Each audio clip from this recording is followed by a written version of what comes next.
ನಮಸ್ಕಾರ ಸ್ನೇಹಿತರೆ, ಕನ್ಯಾ ರಾಶಿಯವರಿಗೆ 2026ರ ಭವಿಷ್ಯ ಹೇಗಿರಲಿದೆ? ಔದ್ಯೋಗಿಕ ಕ್ಷೇತ್ರದಲ್ಲಿರುವವರ ಬೆಳವಣಿಗೆ ಹೇಗೆ? ವಿದ್ಯಾರ್ಥಿಗಳಿಗೆ ಈ ವರ್ಷ ಶುಭದಾಯಕವ? ವ್ಯಾಪಾರಸ್ಥರಿಗೆ ಹೇಗಿರಲಿದೆ? ಕೌಟುಂಬಿಕ ಜೀವನ ಹೇಗಿರುತ್ತೆ? ಆರೋಗ್ಯ, ಆರ್ಥಿಕ ಸ್ಥಿತಿಯಲ್ಲಿ ಶುಭ ಫಲಗಳಿವೆಯಾ ಎನ್ನುವ ಮಾಹಿತಿಯನ್ನು ಈ ವಿಡಿಯೋದಲ್ಲಿ ಹೇಳ್ತೀನಿ ನೋಡಿ. ಅದಕ್ಕೂ ಮುನ್ನ ಕನ್ಯಾ ರಾಶಿಯವರ ಬಗ್ಗೆ ಇನ್ನೂ ಹೆಚ್ಚಿನ ಮಾಹಿತಿಗಾಗಿ ಈ ವಿಡಿಯೋಗೆ ಲೈಕ್ ಮಾಡಿ. ಹಾಗೆ ನೀವಿನ್ನೂ ನಮ್ಮ ಜ್ಯೋತಿಷ್ಯ ದರ್ಶನ ಚಾನಲ್ಗೆ ಸಬ್ಸ್ಕ್ರೈಬ್ ಆಗಿಲ್ಲ ಅಂದರೆ ಈಗಲೇ ಸಬ್ಸ್ಕ್ರೈಬ್ ಮಾಡಿ. ಹಾಗೆ ಪಕ್ಕದಲ್ಲಿ ಬರೋ ಬೆಲ್ ಐಕಾನನ್ನು ಕ್ಲಿಕ್ ಮಾಡಿ. ನಿಮ್ಮ ಸಮಸ್ಯೆಗಳಾದಂತಹ ಸತಿಪತಿ ಕಲಹ, ಪ್ರೀತಿಯಲ್ಲಿ ಮೋಸ, ಭೂಮಿ ವಿಚಾರ, ಕೋರ್ಟ್ ಕೇಸ್, ವ್ಯಾಪಾರ, ಹಣಕಾಸಿನ ತೊಂದರೆ, ಸಾಲಬಾಧೆ, ಸ್ತ್ರೀಯರು, ಗುಪ್ತ ಸಮಸ್ಯೆ, ಹೀಗೆ ಹಲವಾರು ಸಮಸ್ಯೆಗಳಿಗೆ ಶಾಶ್ವತ ಪರಿಹಾರ ಮಾಡಿಕೊಡುತ್ತಾರೆ. ಡಿಸ್ಪ್ಲೇ ಮೇಲೆ ಕಾಣುವ ಗುರುಜಿ ನಂಬರ್ಗೆ ಒಮ್ಮೆ ಕರೆ ಮಾಡಿ. 2026ರ ರಾಶಿಚಕ್ರದ ಪ್ರಕಾರ ಕನ್ಯಾ ರಾಶಿಯವರಿಗೆ ವರ್ಷದ ಆರಂಭದಲ್ಲಿ ಗುರು 10ನೇ ಮನೆಯಲ್ಲಿ ಸಾಗುತ್ತಾನೆ. ಆದರೆ ವರ್ಷದ ಮಧ್ಯದಲ್ಲಿ ಗುರು 11ನೇ ಮನೆಯಲ್ಲಿ ಮತ್ತು ನಂತರ ನಿಮ್ಮ ರಾಶಿಯಿಂದ 12ನೇ ಮನೆಯಲ್ಲಿ ಸಾಗುತ್ತಾನೆ. ಪರಿಣಾಮವಾಗಿ ಈ ವರ್ಷ ನಿಮಗೆ ಮಿಶ್ರ ಫಲವಾಗಬಹುದು. ಕನ್ಯಾ ರಾಶಿಯವರು 2026ರಲ್ಲಿ ಜೀವನದ ಪ್ರತಿಯೊಂದು ಅಂಶದಲ್ಲೂ ಆಳವಾಗಿ ಕೆಲಸ ಮಾಡಬೇಕು. ನಿಮ್ಮ ಜೀವನದಲ್ಲಿ ಗಮನಾರ್ಹ ಬದಲಾವಣೆಗಳು ಸಂಭವಿಸುತ್ತವೆ. ಈ ಸಮಯದಲ್ಲಿ ನೀವು ನಿಮ್ಮೊಳಗೆ ಒಂದು ಸಾಮರ್ಥ್ಯ ಮತ್ತು ದೃಷ್ಟಿಕೋನವನ್ನು ಅನುಭವಿಸುವಿರಿ. ಅದು ಕಷ್ಟಕರ ಸಂದರ್ಭಗಳಿಗೆ ಪರಿಹಾರವನ್ನು ಕಂಡುಹಿಡಿಯಲು ನಿಮಗೆ ಅನುವು ಮಾಡಿಕೊಡುತ್ತದೆ. 2026ರಲ್ಲಿ ಪ್ರಮುಖ ಗ್ರಹಗಳ ಚಲನೆಗಳು ಕ್ರಮೇಣ ನಿಮ್ಮ ನಿರ್ಧಾರಗಳು ಮತ್ತು ಆದ್ಯತೆಗಳನ್ನು ಪಕ್ವಗೊಳಿಸುತ್ತದೆ. ಇದು ನಿಮ್ಮ ಯೋಜನೆಗಳನ್ನು ಬಲಪಡಿಸಲು, ಹಳೆಯ ಪ್ರಯತ್ನಗಳನ್ನು ಸ್ಥಿರಗೊಳಿಸಲು ಮತ್ತು ಹೊಸ ಅವಕಾಶಗಳನ್ನು ವಶಪಡಿಸಿಕೊಳ್ಳುವ ಸಮಯ. ಹಣಕಾಸಿನ ವಿಷಯಗಳು ಸ್ಥಿರತೆಗೆ ಕಾರಣವಾಗುತ್ತವೆ, ಸಂಬಂಧಗಳು ಪ್ರಬುದ್ಧವಾಗುತ್ತವೆ ಮತ್ತು ನಿಮ್ಮ ಆರೋಗ್ಯವು ಕ್ರಮೇಣ ಸುಧಾರಿಸುತ್ತದೆ. ಒಟ್ಟಾರೆಯಾಗಿ 2026ರ ಕನ್ಯಾ ರಾಶಿ ವಾರ್ಷಿಕ ಜಾತಕವು ಮುಂಬರುವ ವರ್ಷಗಳು ಬೆಳವಣಿಗೆ, ಅರಿವು ಮತ್ತು ಜವಾಬ್ದಾರಿಯುತ ಪ್ರಗತಿಯ ವರ್ಷವಾಗಿರುತ್ತದೆ ಎಂದು ಸೂಚಿಸುತ್ತದೆ.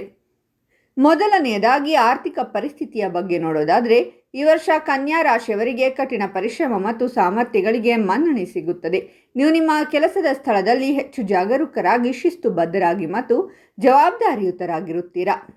ಜೂನ್ 2026ರ ನಂತರ ಗುರುವು ಕರ್ಕ ರಾಶಿಗೆ ಪ್ರವೇಶಿಸುವುದರಿಂದ ಜವಾಬ್ದಾರಿಗಳು ಹೆಚ್ಚಾಗುತ್ತವೆ. ಕೆಲಸಕ್ಕೆ ಸಂಬಂಧಿಸಿದ ನಿರ್ಧಾರಗಳನ್ನು ಹೆಚ್ಚಿನ ಸ್ಪಷ್ಟತೆಯೊಂದಿಗೆ ತೆಗೆದುಕೊಳ್ಳಲಾಗುತ್ತದೆ. ಈ ವರ್ಷ ನಿಮ್ಮ ವೃತ್ತಿ ಜೀವನವನ್ನು ಸ್ಥಿರವಾದ ಅಡಿಪಾಯದ ಮೇಲೆ ಸ್ಥಾಪಿಸಲು ನಿಮಗೆ ಅನುವು ಮಾಡಿಕೊಡುವ ಅವಕಾಶಗಳು ಒದಗಿಸುತ್ತದೆ.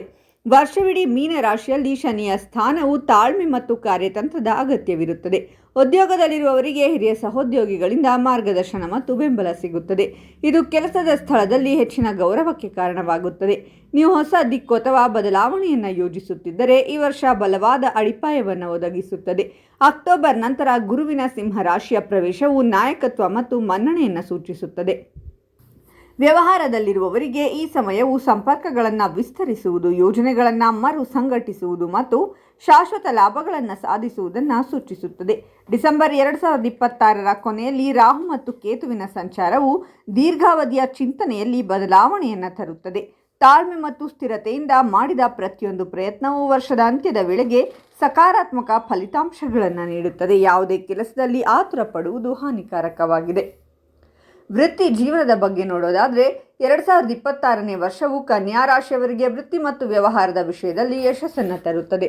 ಈ ವರ್ಷ ನಿಮ್ಮ ವೃತ್ತಿ ಜೀವನಕ್ಕೆ ಹೊಸ ಶಕ್ತಿ ಮತ್ತು ಆವೇಗವನ್ನು ತರುತ್ತದೆ. ಕೆಲಸದಲ್ಲಿ ನಿಮ್ಮ ಕಾರ್ಯಕ್ಷಮತೆ ಸುಧಾರಿಸುವುದಲ್ಲದೆ ನಿಮ್ಮ ನಾಯಕತ್ವ ಕೌಶಲ್ಯಗಳು ಸಹ ಹೊಳೆಯುತ್ತವೆ. ಈ ವರ್ಷ ನಿಮಗೆ ಗುರಿಗಳನ್ನು ಹೊಂದಿಸಲು, ಯೋಜನೆಗಳನ್ನು ರೂಪಿಸಲು ಮತ್ತು ಅವುಗಳನ್ನು ಪರಿಣಾಮಕಾರಿಯಾಗಿ ಕಾರ್ಯಗತಗೊಳಿಸಲು ಅವಕಾಶವನ್ನು ಒದಗಿಸುತ್ತದೆ. ಉದ್ಯೋಗದಲ್ಲಿರುವವರಿಗೆ ಈ ವರ್ಷ ನಿಮ್ಮ ಕೆಲಸದಲ್ಲಿ ಸ್ಥಿರತೆ ಮತ್ತು ಪ್ರಗತಿಯನ್ನು ತರುತ್ತದೆ.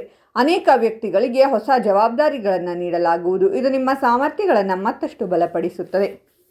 ನೀವು ಉದ್ಯೋಗ ಬದಲಾವಣೆಯನ್ನು ಪರಿಗಣಿಸುತ್ತಿದ್ದರೆ ಸರಿಯಾದ ಸಮಯದಲ್ಲಿ ನೀವು ಉತ್ತಮ ಆಯ್ಕೆಗಳನ್ನು ಕಂಡುಕೊಳ್ಳಬಹುದು. ವ್ಯವಹಾರದಲ್ಲಿರುವವರಿಗೆ ಈ ವರ್ಷ ಬೆಳವಣಿಗೆ ಮತ್ತು ವಿಸ್ತರಣೆಯನ್ನು ಸೂಚಿಸುತ್ತದೆ. ಪಾಲುದಾರಿಕೆಯಲ್ಲಿರುವವರಿಗೆ ಈ ವರ್ಷವು ಪ್ರಯೋಜನಕಾರಿಯಾಗಿರುತ್ತದೆ, ಆದರೆ ಎಚ್ಚರಿಕೆ ಅಗತ್ಯ. ನೀವು ಹೊಸ ಯೋಜನೆಗಳು, ಹೊಸ ಸಂಪರ್ಕಗಳು ಮತ್ತು ಹೊಸ ಅವಕಾಶಗಳಲ್ಲಿ ತೊಡಗಿಸಿಕೊಳ್ಳಬಹುದು. ಕೆಲಸವು ಸ್ವಲ್ಪ ಒತ್ತಡವನ್ನು ಅನುಭವಿಸಬಹುದಾದರೂ ನಿಮ್ಮ ಆತ್ಮವಿಶ್ವಾಸವು ನಿಮ್ಮನ್ನು ಸರಿಯಾದ ದಿಕ್ಕಿನಲ್ಲಿ ಮುನ್ನಡೆಸುತ್ತದೆ. ಈ ವರ್ಷ ನಿಮ್ಮ ನಿರ್ಧಾರಗಳು ದೂರಗಾಮಿ ಫಲಿತಾಂಶಗಳನ್ನು ನೀಡಬಹುದು, ಆದ್ದರಿಂದ ಆತುರ ಪಡದೇ ಇರುವುದು ಉತ್ತಮ. ವೈವಾಹಿಕ ಜೀವನದ ಬಗ್ಗೆ ನೋಡೋದಾದರೆ, 2026ರ ಪ್ರಕಾರ ಈ ವರ್ಷ ನಿಮ್ಮ ವೈವಾಹಿಕ ಜೀವನದಲ್ಲಿ ಮಿಶ್ರ ಪರಿಣಾಮಗಳನ್ನು ನೀವು ನೋಡುತ್ತೀರಾ. ಆರಂಭಿಕ ತಿಂಗಳಲ್ಲಿ ಸಂಗಾತಿಯ ಆರೋಗ್ಯದಲ್ಲಿ ಇಳಿಕೆ ಕಾಣಬಹುದು. ಇದು ವೈವಾಹಿಕ ಜೀವನಕ್ಕೆ ಒಳ್ಳೆಯದು. ಈ ಸಮಯದಲ್ಲಿ ದಾಂಪತ್ಯ ಜೀವನದಲ್ಲಿ ಸವಾಲುಗಳು ನಿಸ್ಸಂದೇಹವಾಗಿ ಬರುತ್ತವೆ. ಆದರೆ ನಿಮ್ಮ ಸಂಗಾತಿಯ ತಿಳುವಳಿಕೆ ಮತ್ತು ನಿಮ್ಮ ತಿಳುವಳಿಕೆಯಿಂದ ನೀವು ಆ ಸಂದರ್ಭಗಳನ್ನು ಸುಲಭವಾಗಿ ಎದುರಿಸಲು ಸಾಧ್ಯವಾಗುತ್ತದೆ. ನಿಮ್ಮ ಸಂಗಾತಿ ಉದ್ಯೋಗದಲ್ಲಿದ್ದರೆ ಅವರ ಕಠಿಣ ಪರಿಶ್ರಮವು ಫಲ ನೀಡುತ್ತದೆ. ಈ ಸಮಯದಲ್ಲಿ ಅವರು ನಿಮಗೆ ಸಾಕಷ್ಟು ಸಮಯವನ್ನು ನೀಡಲು ಸಾಧ್ಯವಾಗದಿರಬಹುದು, ಆದರೆ ನೀವು ಅದಕ್ಕೆ ಹೊಂದಿಕೊಳ್ಳಬೇಕು. ನಿಮ್ಮ ಸಂಗಾತಿಗೆ ಅವರ ಪಾಲು ಸಮಯವನ್ನು ನೀಡಿ. ಮಾರ್ಚ್ವರೆಗೆ ಮಕ್ಕಳ ಸ್ವಭಾವವು ಸ್ವಲ್ಪ ಅಸಮಾಧಾನಗೊಂಡಿರಬಹುದು. ಅವರು ಸಣ್ಣ ವಿಷಯಗಳಿಗೆ ಕಿರಿಕಿರಿಗೊಳ್ಳಬಹುದು ಮತ್ತು ಯಾವುದೋ ವಿಷಯದ ಬಗ್ಗೆ ಹಠಮಾರಿಗಳಾಗಿರಬಹುದು. ಅಕ್ಟೋಬರ್ನಲ್ಲಿ ಶುಕ್ರನು ಕನ್ಯಾ ರಾಶಿಯಲ್ಲಿ ಸಾಗುತ್ತಾನೆ. ಇದು ಅವರ ವೈವಾಹಿಕ ಜೀವನಕ್ಕೆ ಸಂತೋಷವನ್ನು ತರುತ್ತದೆ. ಅವರ ಆರೋಗ್ಯದಲ್ಲಿಯೂ ಇಳಿಕೆ ಕಂಡು ಬರಬಹುದು. ಆದ್ದರಿಂದ ಅವರ ಆರೋಗ್ಯದ ಬಗ್ಗೆಯೂ ಕಾಳಜಿ ವಹಿಸಿ. ಆದಾಗ್ಯೂ ನಂತರ ಅವರ ಸ್ವಭಾವದಲ್ಲಿ ಸುಧಾರಣೆಯನ್ನು ಕಾಣಬಹುದು. ಈ ವರ್ಷ ನವವಿವಾಹಿತ ದಂಪತಿಗಳು ಮಕ್ಕಳಿಗೆ ಸಂಬಂಧಿಸಿದ ಒಳ್ಳೆಯ ಸುದ್ದಿಯನ್ನು ಪಡೆಯಬಹುದು. ಪ್ರೇಮ ಜೀವನದ ಬಗ್ಗೆ ನೋಡೋದಾದರೆ ಈ ವರ್ಷ ಕನ್ಯಾ ರಾಶಿಯವರಿಗೆ ಪ್ರೀತಿ ಮತ್ತು ಕುಟುಂಬ ಸಂಬಂಧಗಳ ವಿಷಯದಲ್ಲಿ ಮಿಶ್ರ ವರ್ಷವನ್ನು ಸೂಚಿಸುತ್ತದೆ. ನೀವು ನಿಮ್ಮ ಸಂಗಾತಿಯ ಬಗ್ಗೆ ಹೆಚ್ಚು ಸಂವೇದನಾಶೀಲ ಮತ್ತು ಜವಾಬ್ದಾರಿಯುತರಾಗಿರುತ್ತೀರಾ ಮತ್ತು ಜೂನ್ 2026ರ ನಂತರ ಭಾವನಾತ್ಮಕ ಸಂಪರ್ಕದಲ್ಲಿ ಸ್ಥಿರತೆಯ ಪರಿಣಾಮಗಳು ಸ್ಪಷ್ಟವಾಗಿ ಅನುಭವಿಸಲ್ಪಡುತ್ತವೆ. ಉದ್ವಿಗ್ನತೆ ಅಥವಾ ಆತಂಕವಿದ್ದರೆ ಈ ವರ್ಷ ವಿಷಯಗಳು ಕ್ರಮೇಣ ಕಡಿಮೆಯಾಗುತ್ತವೆ. ವರ್ಷದ ಮಧ್ಯಭಾಗವು ಆತ್ಮಾವಲೋಕನ ಮತ್ತು ತಾಳ್ಮೆಯ ಅಗತ್ಯವಿರುತ್ತದೆ. ಪ್ರೇಮ ಸಂಬಂಧಗಳು ಪ್ರಬುದ್ಧವಾಗುತ್ತವೆ ಮತ್ತು ಸಂವಹನವು ಸುಧಾರಿಸುತ್ತದೆ. ಅವಿವಾಹಿತ ವ್ಯಕ್ತಿಗಳಿಗೆ ಈ ಸಮಯವು ಹೊಸ ಸಂಬಂಧಗಳ ರಚನೆ ಮತ್ತು ಹಳೆಯ ಸಂಬಂಧಗಳ ಆಳವನ್ನು ಸೂಚಿಸುತ್ತದೆ. ಅಕ್ಟೋಬರ್ ನಂತರ ಆತ್ಮವಿಶ್ವಾಸ ಮತ್ತು ಅಭಿವ್ಯಕ್ತಿಯ ಸುಲಭತೆ ಮೇಲುಗೈ ಸಾಧಿಸುತ್ತದೆ. ನಿಮ್ಮ ಸಂಗಾತಿಯನ್ನು ನೀವು ತಿಳುವಳಿಕೆಯಿಂದ ನಡೆಸಿಕೊಂಡರೆ ದಾಂಪತ್ಯ ಜೀವನದಲ್ಲಿ ಶಾಂತಿ ಮತ್ತು ಸಮತೋಲನ ಮೇಲುಗೈ ಸಾಧಿಸುತ್ತದೆ. ಸಂಬಂಧಗಳಲ್ಲಿ ಪ್ರಾಮಾಣಿಕತೆ ಮತ್ತು ನಂಬಿಕೆ ನಿಮ್ಮನ್ನು ಬಲಪಡಿಸುತ್ತದೆ. ನಿಮ್ಮ ರಾಶಿಯ ಮೇಲೆ ಶನಿಯ ಪ್ರಭಾವವು ನೀವು ತಪ್ಪು ತಿಳುವಳಿಕೆಗಳನ್ನು ತಪ್ಪಿಸಬೇಕು ಮತ್ತು ನಿಮ್ಮ ಸಂಬಂಧದಲ್ಲಿ ನಂಬಿಕೆಯನ್ನು ಕಾಪಾಡಿಕೊಳ್ಳಬೇಕು ಎಂದರ್ಥ. ಆರೋಗ್ಯದ ಬಗ್ಗೆ ನೋಡೋದಾದರೆ 2026ರಲ್ಲಿ ಕನ್ಯಾ ರಾಶಿಯವರಿಗೆ ಆರೋಗ್ಯದ ವಿಷಯದಲ್ಲಿ ಮಿಶ್ರ ಫಲ ದೊರೆಯಲಿದೆ.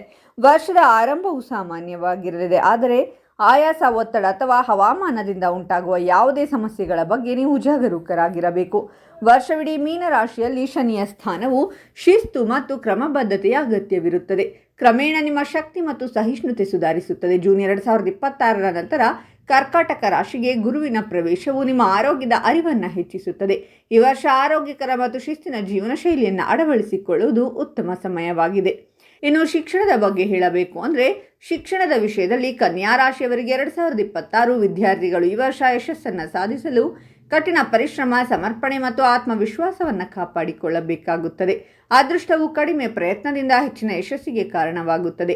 ಅಧ್ಯಯನದಲ್ಲಿ ಸ್ಥಿರತೆಯನ್ನು ಕಾಪಾಡಿಕೊಳ್ಳುವುದು ಮತ್ತು ನಿಮ್ಮ ಗುರಿಗಳ ಮೇಲೆ ಕೇಂದ್ರೀಕರಿಸುವುದು ಅತ್ಯುತ್ತಮ ಫಲಿತಾಂಶಗಳನ್ನು ನೀಡುತ್ತದೆ. ಜೂನ್ 2026ರ ನಂತರ ಗುರುವಿನ ಪ್ರಭಾವವು ನಿಮ್ಮ ಜ್ಞಾನ ಮತ್ತು ಕೌಶಲ್ಯಗಳನ್ನು ಹೆಚ್ಚಿಸುತ್ತದೆ. ನೀವು ಸ್ಪರ್ಧಾತ್ಮಕ ಪರೀಕ್ಷೆ, ಉನ್ನತ ಶಿಕ್ಷಣ ಅಥವಾ ವಿಶೇಷ ಕೋರ್ಸ್ಗೆ ತಯಾರಿ ನಡೆಸುತ್ತಿದ್ದರೆ ಈ ವರ್ಷ ಅತ್ಯಂತ ಅನುಕೂಲಕರವಾಗಿರುತ್ತದೆ. ವರ್ಷದ ಮಧ್ಯದಲ್ಲಿ ತಾಳ್ಮೆ ಮತ್ತು ಶಿಸ್ತು ಅಗತ್ಯ.